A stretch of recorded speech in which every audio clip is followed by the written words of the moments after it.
later, so that's why you're not seeing me use it yet. Anyway, I beat these guys so I could get Terra Magicus, a spell that would give me a 35% boost to magic after casting it and standing in the circle. On to Raya Lucaria. Now here's a real gamer moment. You see me dodging back and forth until they finally get me. There's no time to heal and no time to cure the frostbite that behaves like Scarlet Rot. So I made the calculated decision to open the door. Throughout this entire animation, I'm invulnerable, but the neat part is that the timer on the frostbite is still ticking down, and the animation is long enough that I survive. Do I immediately die after? Yes, but the point is that I was almost cool. On attempt number 2, I made it. After taking out a few more mages, I found the Graven School Talisman, which provides a 15% boost to sorceries, a very solid boost from its usual 4%. The Red Wolf of Radagon was up next, and he was joined by the Demi-Human Queen, who death blighted me right away. The Red Wolf, on the other hand, had moves that caused poison and frostbite. Lots of stats effects to juggle. In the end, it wasn't too bad though, and I took them both out with Night Comet on my 4th try. Fun fact, extra bosses respawn in this mod, so that meant I couldn't rest at the site of grace in the boss room without immediately being forced to stand up due to my proximity to an enemy. Next, I grabbed the Radagon Icon Talisman, which is one of the few talismans that appears to behave the same way as it does in the base game by increasing my casting speed. Maybe it's slightly faster, but if it was, I couldn't tell. Before tackling Renala, I made a trip back outside to kill the Erdtree avatar in Eastern Liurnia so I get the Magic Shrouding Crack tier. When you drink it, you get a 20% boost to magic damage, and just like Golden Vial from earlier, it appears to last much longer than its usual 3 minutes. Alright, Renala. This fight was rough. To begin, the books that fly around the room now inflict sleep, and just a single book was enough to do it. Is this a joke about how books are boring and put you to sleep? Maybe, but the real issue is that getting sleep inflicted on me was bad. It would stun me and drain half of my 400 total FP.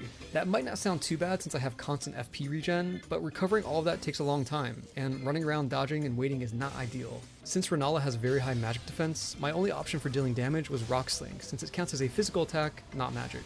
So sleeping aside, phase 1 wasn't too bad. Then I got to phase 2.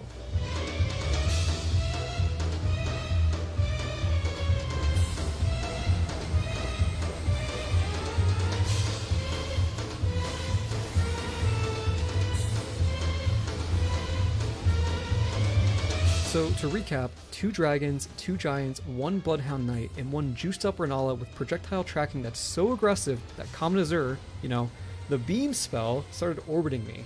I tried so many times, you don't understand. And as a reminder, I'd have to redo phase 1 each time, which was especially slow when dealing with sleep. There was simply no way to dodge all these attacks together. I was constantly getting burned by dragons from off screen while giants stomped my frostbitten body to the ground. So I started to brainstorm.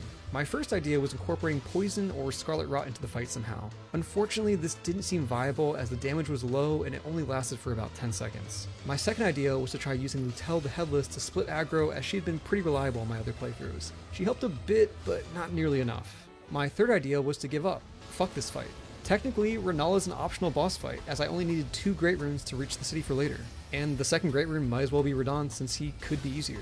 I ran back over to Caelid, fought my way into Redmane Castle, and spoke with Jaren. To begin the Radahn Festival, I would need to either reach the Altus Plateau or progress Ranni's questline. Since I was still missing the other half of the Dectus Medallion, I decided to do Ranni's questline.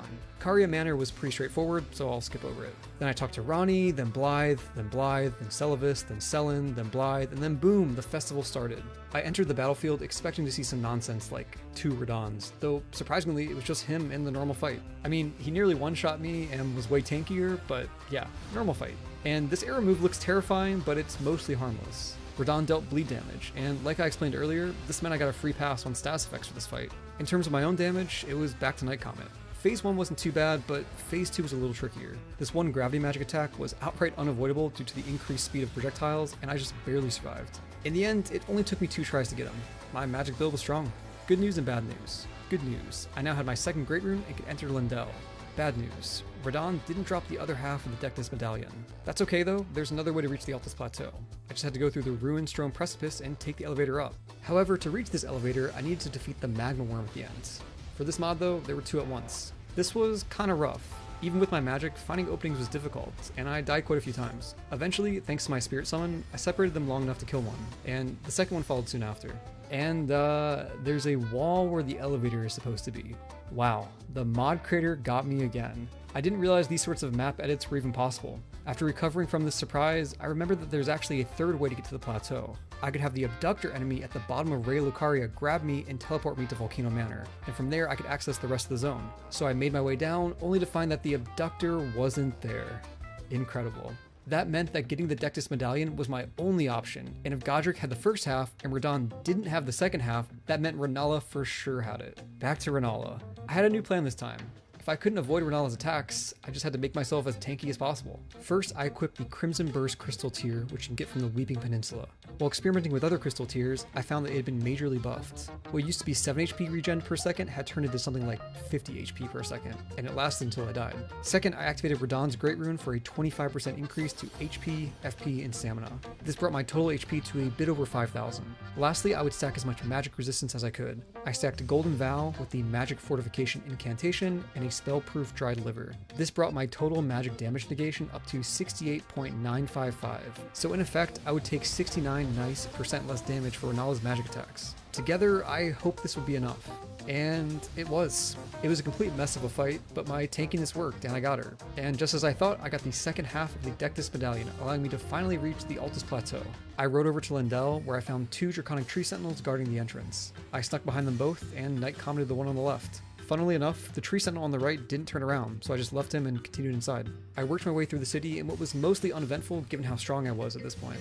I was level 240 with 99 vigor, mind, and intelligence. I did not farm whatsoever. This was simply the result of me going to a side dungeon here and there and getting an unreasonable amount of runes. Look at Godfrey, look at his health bar, look at that 10k damage per cast. The only thing different about this fight compared to the base game was that there were a couple poison spear guys inside, but they didn't matter and I got them first try. Now I was curious to see what the limit on this damage might be, so I rode over to get the Ritual Sword Talisman from after the Demi-Human Queen fight at the Lux Ruins. Normally this boosts damage by 10% when at max HP, but now it boosts damage by 20% as long as I'm at least above 50% health. I had so many different items for boosting damage, and you can see the result.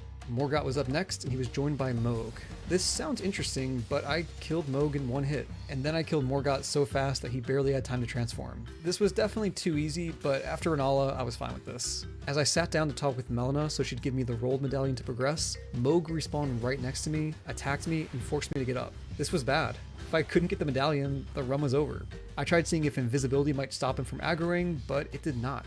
Was this the end? Nope, because fortunately this isn't the only site of grace where Melina will speak to you. I went to the Queen's bedchamber and got it there. I took the medallion and rode up to the mountaintops of the giants. But hang on, the moment I arrived, I heard stomping.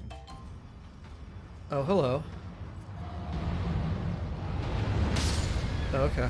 So yeah, this whole area just has roaming fire giants now. I appreciate this, and I also appreciate how you can get them to walk off cliffs. Beautiful. What is notoriously one of the hardest parts of most playthroughs was up next, the real fire giant. So he had a lot of health, that's fine, that's expected, but what I didn't expect were the fire shenanigans. Fire attacks were a lot faster, and the floating, exploding fire orb now exploded like 5 times consecutively. This was very high damage. Big fan of the "you're dead now" fireball move. I kept going back and forth between making an attempt and going back into the overworld to look for more tools. First, I grabbed Comet Azure.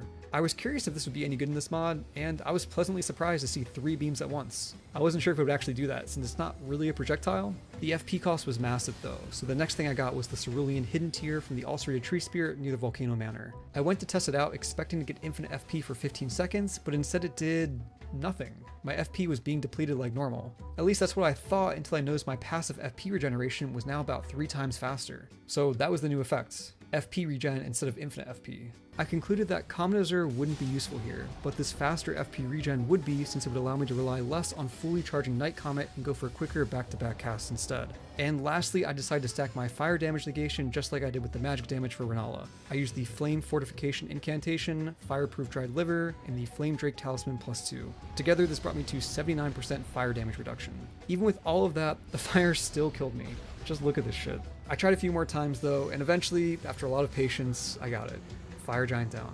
On to Fair Missoula. The Godskin duo was up next, and the main change to this fight was that they were both given enough HP to survive the whole time, so I could no longer defeat one to fight the other by himself for a bit before the first was brought back. I think this was poorly thought out because it actually made the fight easier. They're most dangerous when they're individually at half health and enter phase 2, but they had so much HP that I only had to briefly deal with one of them being in phase 2 near the end of the fight. Basically, their health bar at the bottom of the screen was a lot less than how much they had in total together. Night Comet wins. Basically, their health bar at the bottom of the screen was a lot less than how much they had in total together. Night Comet wins again. Rolling up to Malekith, I saw that the Draconic Tree Sentinel wasn't outside. I sure hope he's not inside the boss room. Oh hey. Right away, I realized this guy had a large enough health bar that it would be an issue. On my second attempt, I saw that this was another case of being able to kill the enemy from outside the boss room, but I decided not to this time. I felt strong enough that I wanted a challenge. To prepare a bit more, I switched over to Lusat's staff, giving me a noticeable boost to magic scaling. I also ran over to the consecrated snowfield to grab the Graven Mass Talisman from the tower there. This gave me a 20% boost to sorcery and stacked with a 15% version from earlier. And just to really be overkill, I ran down to Nokron so I could grab the Mimic Tear. Honestly, I should have expected that one. Of course Mimic Tear was removed. Regardless, I was ready to try Malekith again. It was pretty brutal still. Lutel would die right away, and that prevented me from separating the two bosses. I tried brute forcing it for a bit until I had an idea. What if I just ignored the Tree Sentinel completely? So I ran past it and focused only on Malekith. I kept it in my periphery though so I could stay away, and because I hadn't fully entered combat with it, it only walked toward me instead of running. I also put Bloodhound Step on my staff so I could more easily avoid Malekith himself. And that did the trick. Malekith down. In the home stretch now.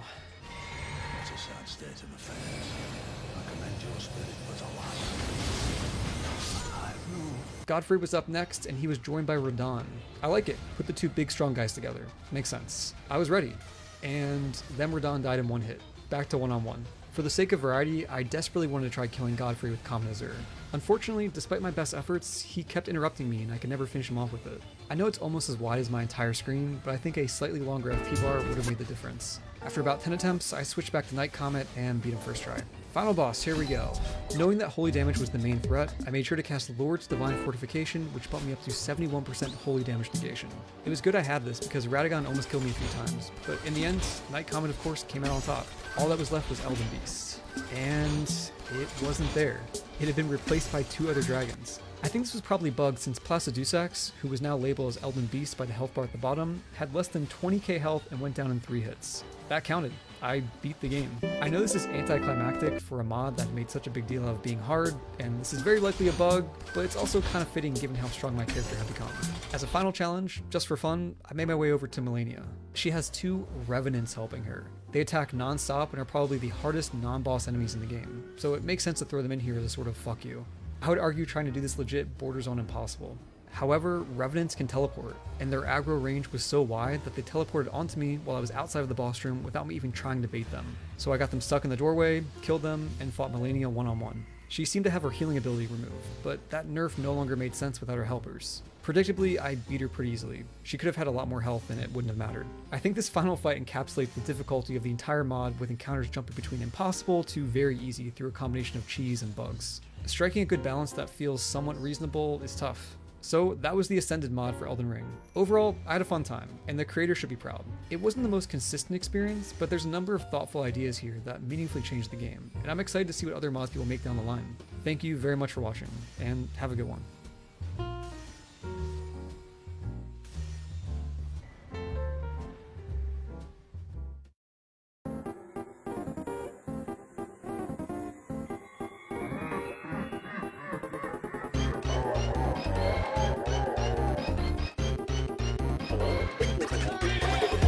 Can you beat Elden Ring at level 1?